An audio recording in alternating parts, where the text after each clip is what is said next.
Cloud, we keep your calls clear. Support so smooth, your clients cheer. Smart tech powering your team all day. My Call Cloud, the cloud call away. Welcome to the My Call Cloud podcast today. And today we have Raymond and co-host Noah. Thank you, Noah. Raymond, we have some important topics to talk about today. Some state of telecom, state of a bunch of different things inside the telecom space that are troubling everybody on this planet. Well, right. At least in the United States.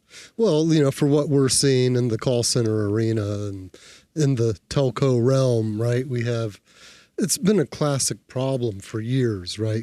Our customers have needed good phone numbers that connect to consumers that they're willing to pick up, right? There's been lots of discussion about through the years, do I want local presence, caller ID? Well, yes, I do. That's been the general consensus. Right, of course. And years ago, like when we started at Touchstar, a couple of decades ago. Oh my God. It was the modus operandi was that we would run numbers until they stopped performing. Then we would go release those numbers, go buy a new batch of numbers. Right. And this was long prior to spam flagging. And that was rinse and repeat for a long time. Many years. The past 2 decades, that's sort of what we did for the past 18 years, 17 years. Right. But in the past few years, things have really changed, right? The consumer protectionism and spam flagging at the telco level, and we have third-party apps, right? The No More Robo and RoboKiller. And even like the Umail. FCC, has chimed in on some of these things too. But yeah, there's a lot of these roadblocks in the way for people to get a hold of customers, prospects. Even inbound calls are showing up at call centers as spam likely if somebody's been making a lot of phone calls from their phone that day. Yeah, right? yeah. And, it's funny, right? We used to be able to purchase a phone number for one of our clients and provision it the same day. They could be using it the same day, right, outbound and receiving those inbound calls. Right. But, it started earlier this year, right? In February, we started to see we would provision new numbers and they wouldn't perform. Right. Right. And then we had that. It was very interesting. Like the AI bots at the telcos, they seem to be being integrated more. And we've been seeing like these plateaus. I had somebody call me just yesterday say, "Hey, Raymond, has something recently changed?" And yes, I've been seeing like these more difficult challenges for people to get through to the consumers. Yeah. And so rinse and repeat of recycling phone numbers, get rid of the old numbers, get new ones. Mm-hmm. Well, nowadays that does not work. And more typically, you would inherit or purchase numbers that are heavily spam flagged from somebody that released them. Right. And we're seeing that the telcos, there's a provisioning, release, and acquisition date, and it feels like the AI bots that are helping assist these telcos with spam flagging, they're looking at that acquisition date. So if the number was recently acquired, it's therefore untrusted, right? It used to be a new number was trusted, it would work. Now it seems like that logic is reversed because these new numbers do not perform immediately out of the box. It's more like it takes a week or two. We have to start slowly working on the calls, do some like test calling. In the back in the day, it was, get your phone number, plug it into the PBX, make some test calls. And it's almost as though the telcos are looking for us to have that same sort of behavior. You get your new numbers, start testing them a little bit, test them, and then start running them in production, right? Yeah. So it's almost like we have to pre-warm up a phone number before we can really use it for full-blown production. I mean, what a weird thing we're navigating for our customers, right? Yeah, because we were so used to purchase the number, provision it, put it into service. Right. And now, and it was like 2 weeks later in February, early March, where we started seeing that inbound. You touched on it earlier, where it's a new number. You call into it. Okay, hey, we set up our programming. We set up the inbound greetings for the client, and we test the number. And it's like, this number may be associated with a spam caller. Are you sure you want to proceed?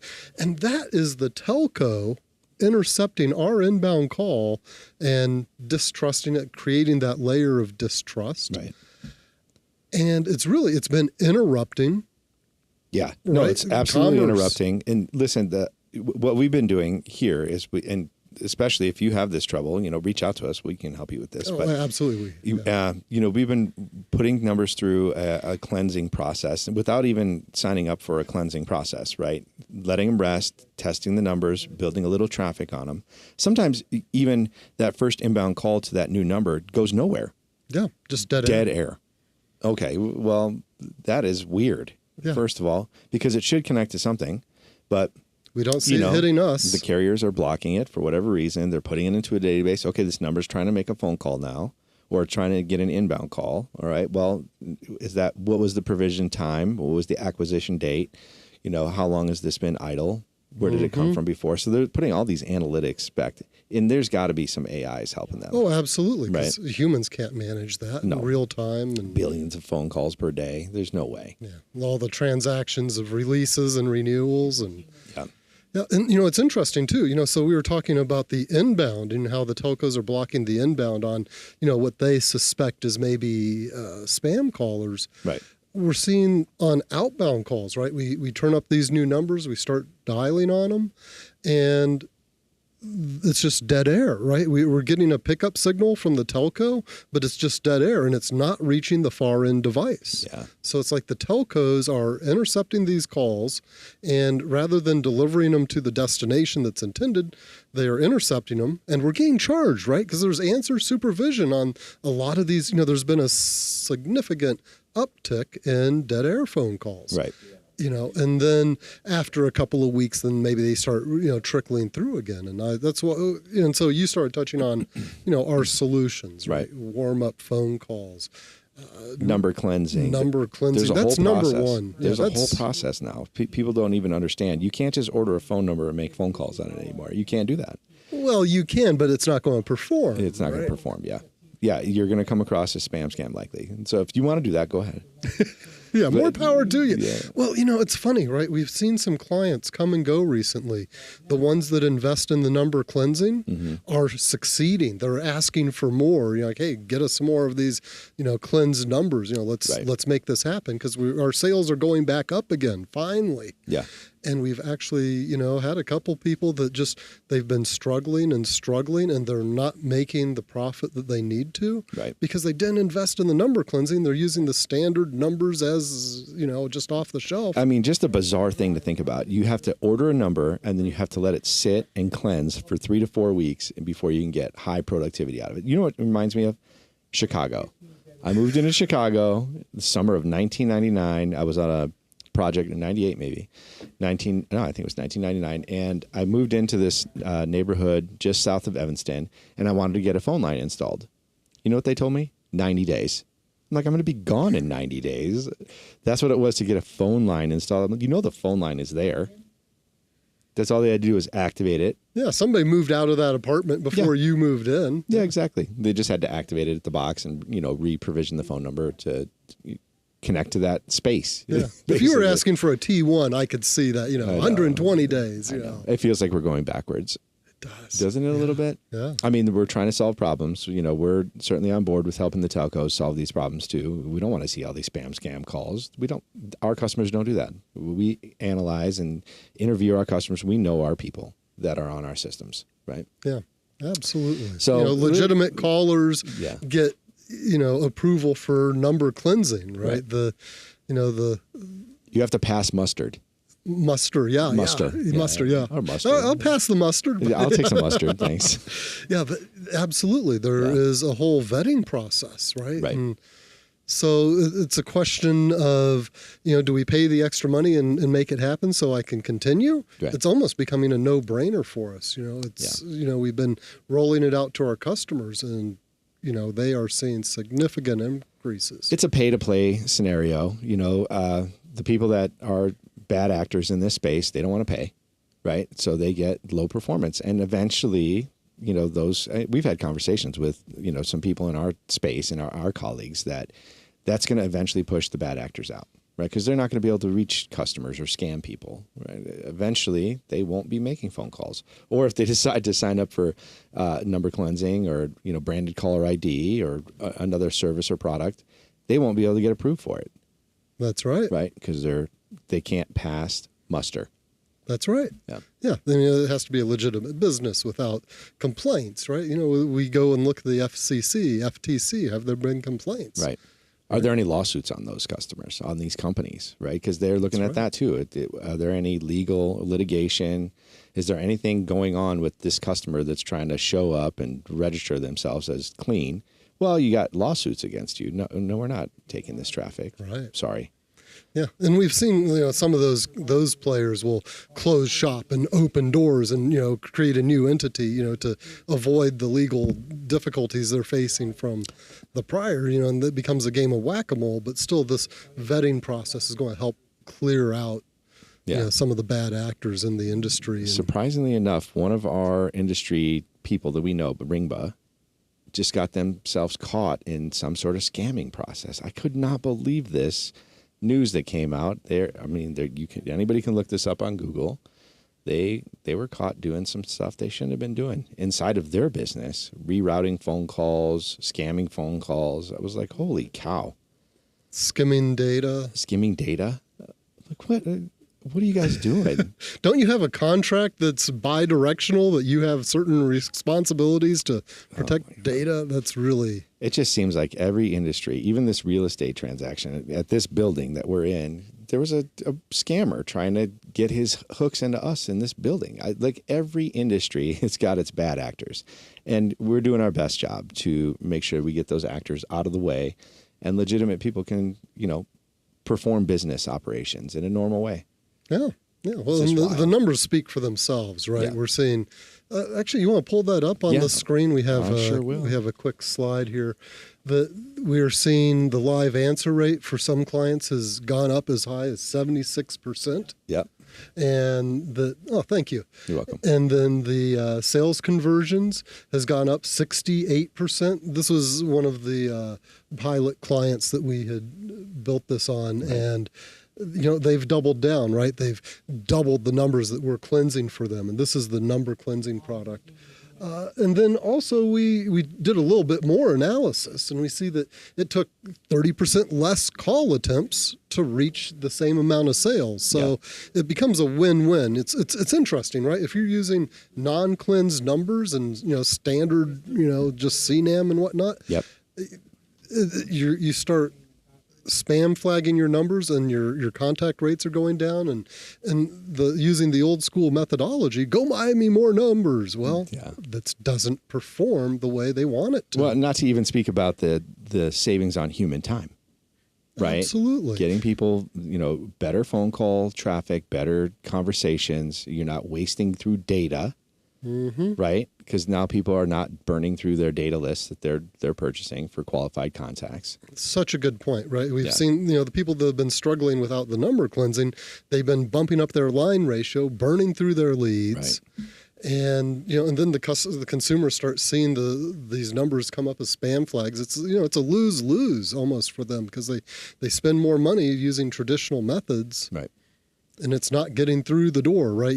The whole thing here is you want to get the consumer to pick up the phone. So in this case, you're saving agent time, human being time, human resources time. You're saving lead cost, right? So you're not buying as many leads. You're not pissing off people, right? All of these, you're not dialing them over and over and over again, too. So all of this is actually a win-win, and it's actually a minimal cost to get started.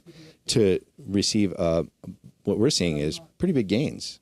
Huge gains. I mean, as opposed to the thing is the people that aren't adopting to the newer technology, they're really struggling. Right. The comments that we've been getting on our help desk, hey, our wait times are going up. I have agents sitting around waiting. Right. But then we talk to them 2 months later after number cleansing, like, things are going great. We're breaking sales records again. This is like we had, many months ago, and or even years ago. Yeah, I almost said 3 years ago. It's been slowly, with the spam flagging, it's been slowly getting worse and worse. And it's almost like because the AI bots have been enabled on the telco networks that they're, increasingly getting more stringent and more strict and reducing the number of allowable calls as legitimate. Yeah, so number cleansing is one of our products. And then Why don't you, talk about branded caller ID too? Because that we've seen excellent results on as well. Excellent results. Yep. So just really quick, number cleansing is a process where we go to the telcos and we say, this client is a legitimate client. Here is the vetted information. Please review it. Right. And they do. They go and check the FTC, FCC, no more robo, and they get with the telcos, and we get these numbers as validated as trustworthy, and we remove the spam flags at the telco level, but that takes 3 to 4 weeks. And it's not perfect, but it's mighty good. Yep. And then for branded caller ID, it costs a little more, and it's a per call attempt. But then the beauty of branded caller ID is as long as it's working, it's delivering to a cell phone, there is zero spam. Right. Zero. Yeah. And so then you can display your company's business name and the phone number. And in some cases, it'll even show a logo. That's still rare. The technology on the branded caller ID is still new. So that logo piece is still, it's coming up to speed, but that's not happening. And really what we've been telling people, and it's true, right? Because we've seen the statistics. Mm-hmm. Right. People are picking up these phones. There's no spam flagging. You're showing the caller ID. Right. These legitimate calls are being allowed through, and people are seeing them without spam flagging. So, for a few more pennies per call, you can get every single call delivered. And that's really good. If you're doing like a landing page or you're trying to run a marketing campaign. I mean, these numbers are just number cleansing, but the branded caller ID stuff, we're seeing significant increases above this. That is correct. Absolutely. It builds trust immediately. And I want to bring this up too, because if you're a technologist, or if you have, a software development kit in, you've Chase Bank, for example, right? Or you're a big brand and they have your app downloaded, that image can get called from that SDK, from the software development kit, and can be displayed on the screen. Yeah, for your customers. Yeah, the Fortune 500 are benefiting from that, because a lot of their clients have, if I'm a contractor and I have an account with Home Depot, I have the Home Depot app on my phone, and then when the branded caller ID comes in, it's not just caller ID and the name, it's also the logo, because it picks it up from that SDK that's on board on the phone. Yeah, exactly. So that's and then the payloads eventually hopefully they're going to come through the SIP header at some point. They're going to be able to, encrypt and decrypt those images and pop them up on the phone. Hopefully that's going to be the case. Those images aren't supposed to be very big. They're supposed to be 64K or less, which is a pretty low payload, right? That might take a second over the telco network, right? Hopefully. Yeah, but do the telcos want to store all those files and manage that? I don't. I'm totally with you. And it's interesting, though. You said the SIP header. We're going from the SIP header to a cellular network. Right. And, a big part of it is also the manufacturers. The branded caller ID and, some of these new technologies are requiring hardware update or software updates. At least software, yeah. Yeah, these manufacturers have to allow this technology to allow the process to work. And so as it stands, that's why we hedge a little bit with the branded caller ID, and we just promise no spam and caller ID name. And that's going to get better, right? As the technology increases, as they allow these other services and features to come through a software update on these hardware devices, we're going to see logos to start to pop up on people's phones. That's right. Well, the standards of now being established, and so the manufacturers of the cell phones will, fall in. Right. Yeah. So you go buy a new phone here in the next 6 months, you might find better results. Yeah. So those number products are great services. Again, reach out to us if you guys need help with this. Yeah. We'll happy to consult. Happy to consult. You don't have to be a customer of ours in order to use this service, but we're going to encourage, of course, if you want to be a customer of ours, we're going to bind this into your service agreement, and we're going to make sure you have these services available for you as well. Yep. Good point. Right. We can provide number cleansing and branded caller ID for clients off of our network. Right. But they don't gain the benefit of being on our network and, guaranteed at a station A and high quality audio, right? We're not compressing the audio. It's, on bare metal servers, and it's some of the highest quality ever on any dialer system I've ever touched. Well, that's what we deliver, high quality here for sure. A couple of other initiatives. Do you have anything else on the number cleansing? Sure. BCID? So, well, no, I think we've talked about that enough. Okay. You know, I think that if people have questions, they just reach out to us and check us out on the web, etc.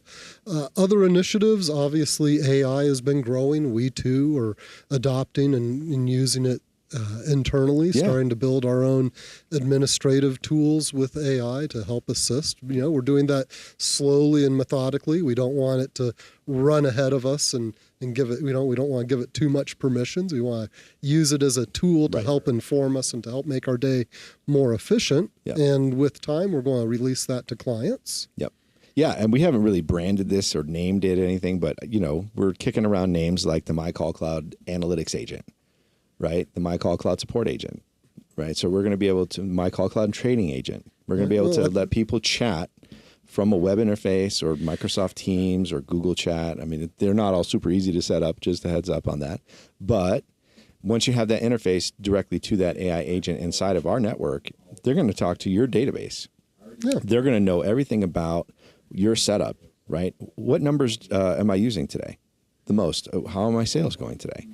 You know, how many times is it taking me to call somebody to make a sale? It can look up all this information. What lead list is performing the best? What is my line ratio? So this is like a step up. This is a next level up from like an analytic tool like BI from Microsoft or, you know, business intelligence, any of those analytic tools. Now you're going to be able to just chat. Hey, I'd like to know what my stats are today on this campaign.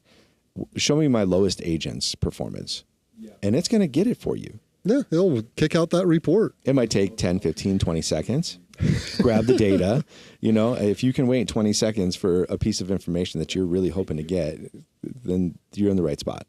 Yeah. Right? Well, it saves you from doing 20 mouse clicks to go find and run the report and pull it up. And you might not even have a report that you're asking this question for. Right. You might have to open an Excel and then manipulate the data. Why not just receive the data as you want it already processed? So we're testing this now. We've got one customer using it. We're going to have other customers hooking up with this particular beta process, and we're going to make sure that we get good feedback from them, and we, you know, keep the guardrails on. We don't want to let this AI agent out of the box and have it run updates or anything of that nature. So these are select statements only, read only. And they're going to make sure that you know, we keep customers' data protected as well.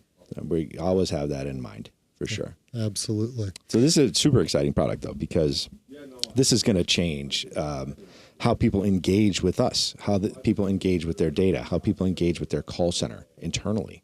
And how much free time they can gain. You know, there's some administrators out on our network that are micromanaging their dialer. Right. You know, we're going to be able to let them hand that off. And how much free time are we going to, you know, I would say, you know, 20, 40, 60% of some, you know, floor manager administrators on our network. We're going to save them a bunch of time, and then they can go focus on coaching agents, right? And that's and it's sort of a nice little segue there. It wasn't intentional, but one of our tools that we're building also is an AI analytics tool that allows the floor supervisors, management, to see how well the agents are performing, right? So we transcribe the conversation, both sides, and then we score it based on agent scripting metrics, right? The agent is to greet the call and ask the appropriate questions. And so there's a scoring involved there. And then there's also a summary, makes it easy for the supervisor to read, along with recommendations, right? You know, what was good and recommendations to guide the agent for future calls. So super powerful, and it's coming to market now. If anybody's interested in it, please, by all means, reach out. Yeah. You know, we're coming out of beta here shortly. So beta pricing right now. Yeah, beta pricing. Yeah. So Absolutely. Come check it out. This is an exciting tool that we're bringing to the market for sure. Absolutely. There's going to be a lot of value. The people that have been using it are already impressed and happy. And then, you know, you think about it, I don't have to listen and do QA work on my agent's calls. I can just scan and look for the highs and the lows, and I can look for the summary, and I can look for the, you know, what the agent did well and what to coach them on. Right. And I can go over to that agent and say, hey, you're doing really well with this, this, and this, and we're weak on this. I want you to work on this. And so it can guide that You're process. drifting off the script. You're not quite asking the right questions. You're asking closed-ended questions instead of open. You know, stay to the script. Right. is proven to be good for our business, whatever it is, right? Yeah. And as an administrator supervisor, I'm not stuck listening to QA and doing QA. I can just read it, go and address it right away. Yeah, exactly. And there's also the human resources aspect where I get a collected chronology. I can look back in history. How has this agent improved? How have they followed the recommendations that we've provided? Yeah, exactly. And then we have some other initiatives internally too. We've got the script builder product that we're going to put some advancements on. A lot of people are using like Go High Level and some other CRM tools that are providing and those are more complicated, a little more challenging, right? Because they have the unique identifier for each variable. Yeah. Please, why don't you tell us some more about that? Yeah, no, exactly. So what we're going to do there, the thoughts that we had is we're going to provide tag management or variable management. A lot of people are familiar with these terms already, and Go High Level has these as well. Asset management or asset tags. And we're going to do that as well. So we're going to get these UUIDs. It might be a first name or a last name, but you can't keep track of what those are, right? They're 15 characters or who knows how many long they are now. Yeah, it's not human readable. It's not human readable. You don't know if that's a first name variable coming across, but we're going to allow people to map these assets, tag them to a human readable form. And then once you do that, you can obviously build your script on it in a more fluid way. You don't have to keep a cheat sheet of all your mapped UUIDs to what they mean. They're going to be right on the module, right in the tool. Yep. And it's a session by session process, right? Because those IDs change, based day to day, session to session, right? Not necessarily day to day, but once you get your UIDs in your particular GHL account, they're static, right? So first name is once it's there, it's static, and then you map it to us. We've got control of what that is. We understand it, and then now you can build your script out with tags versus UUIDs. And UUIDs are a little bit complicated if people aren't familiar with them. They're unique strings that aren't readable. They're not characters, but letters and numbers usually that are random generated. And then, I can't keep track of what is it? A2387. What is that? 23 characters. Yeah, or something? 23 characters. Exactly. Yeah. Go High Level, I think, is actually doing a pretty good job because that's a good security concern. If you're just using standard payloads like first_name or first name, no underscore, with that, people can maybe inject data into that. They can do some nefarious things, but if they don't know what your UUID string is, they can't even. No, they'd have to guess. And there's no way that's going. Yeah, there's no way. There's not enough meat on that bone to try and mess with people like that. So we're going to make it easy if you've got this scenario, whatever CRM tool it's going to be. Yeah, and Salesforce, it feels to me like Salesforce sort of led that charge. Oh, yeah. And then, Go High Level. And it's interesting, some of the CRMs we interacted with, we never had this issue, and it was relatively easy for us to plug in our script builder tool to interact with the CRM. And it's been really interesting as a sales guy, and listening to the engineers talk and, Go High Level. And it's like, oh, wow, what is this? Oh, we have to do this. And, oh, this is a whole nother layer of complexity and that they had to manage. And so it, makes me very happy to hear that we're creating our version 3 of the script builder to manage this natively. Right. It's awesome. We're integration partners with tons of CRMs out there, right? And Go High Level is one of those ones that people are really flocking to. They're really enjoying that tool. It's well priced. And it helps them with their sales. It has good pipeline management and follow-up logic. It's very good in that respect. So good initiatives here. We always grow and we're always innovating and staying on topic with industry trends and making sure sometimes we're a little bit of industry leader. In this case, maybe with the number cleansing and BCID, I feel like we're kind of in the head of the space a little bit. Mm-hmm. So again, reach out to us. And if you like this content, by the way, like and subscribe to this channel because we talk about a lot of these telecom things, a lot of the state of, call center, contact center space and how that's going and, what people are migrating to, what people are using. We'll have a lot of these conversations on this podcast as well. Absolutely. I would encourage people to, comment and tell us what they would like to hear, what questions they would like to have us address. Exactly. You have any other points there, Ray? I did have one other item is one of the other initiatives we're working on is the AI agent. Yeah. right? And so right now the AI voice agent, be AI specific. voice, thank you. Yeah, you're welcome. Voice agent, yeah. So on an inbound call, after hours, we transfer that call to the AI agent for call management. It asks the consumer what they're looking for. It answers basic questions, and it can solicit for a voicemail, or if the consumer is wanting it, it can schedule an appointment, put it on a human calendar, so that the technician can come out on site tomorrow at 10 a.m. in the morning. Yeah. Right. And That's so incredible. it just automates that whole process, documents it, puts the data up into the CRM and in my call cloud. So both sides, whether you're a database administrator or the sales manager or the dialer administrator, all that data is, it's throughout both systems. Absolutely. And this is one of these topics we kind of were chatting about just offline, before the podcast was we've seen technology like leaps and bounds. It has felt to me, I've had a personal experience. My user experience with technology has gotten way easier. You mentioned this yesterday also. Yeah. I mean, with the integration with your phone, the calendaring, the chat, remember Google Chat 10 years ago? It was nothing. They didn't have these calling features, these built-in meet clicks. Oh, hey, I need to meet with my team right now. Click, meet. You could call people on there, but it wasn't like this. Right? Google's fantastic, their products. Teams has gotten a little better. We don't have a great experience with Teams when we get on meetings. Hopefully Teams knows this. And I'm sure this is not just us. This is many people. I hear it consistently. And Right. it's more that there's a conflict, right? The team seems to grab a hold of the microphone and camera, and then you go to another Zoom call or Google Meet, and then there's a conflict. Yeah, it's stuck. You can't release it. You have to reboot your computer, and okay, there I am. Yeah, or it seems to have gotten browser. better though. I was on a Teams meeting, then went straight to a Google Meet without any issues, and that was the first time in recorded history that I know of. Yeah. And that was just this week. So Oh man. Yeah, I mean hopefully it's going to get better, right? But we did have one other topic we wanted to talk about too. It was just our overview of what we're offering for number cleansing, right? No. What was it? It was this one right here.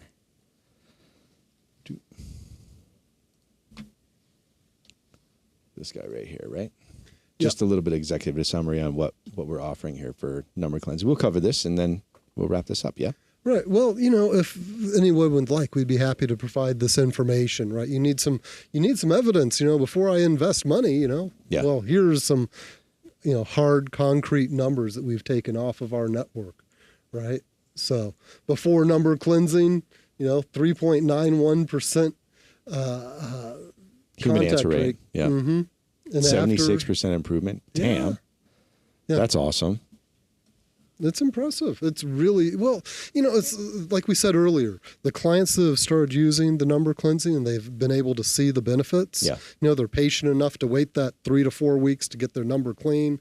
And then that month or two afterwards of calling performance and see the data. Yeah. It's night and day. And, and they know it too, because they go from a quiet call center where nobody's talking to people are talking and sales are happening. Yeah, it's jamming again. It sounds like the old days. The good old days are back. The buzz in the call center is back. The buzz in the call center is back. Exactly. Well, again, guys, like and subscribe. You like this content? Like and subscribe. We talk about this stuff all the time. Ask questions, reach out to us. We're happy to Leave a pay comment. it forward with consulting, There you go. help you start up your business, ramp it up Perfect. as needed. All right. Bye, everybody. Thank you much.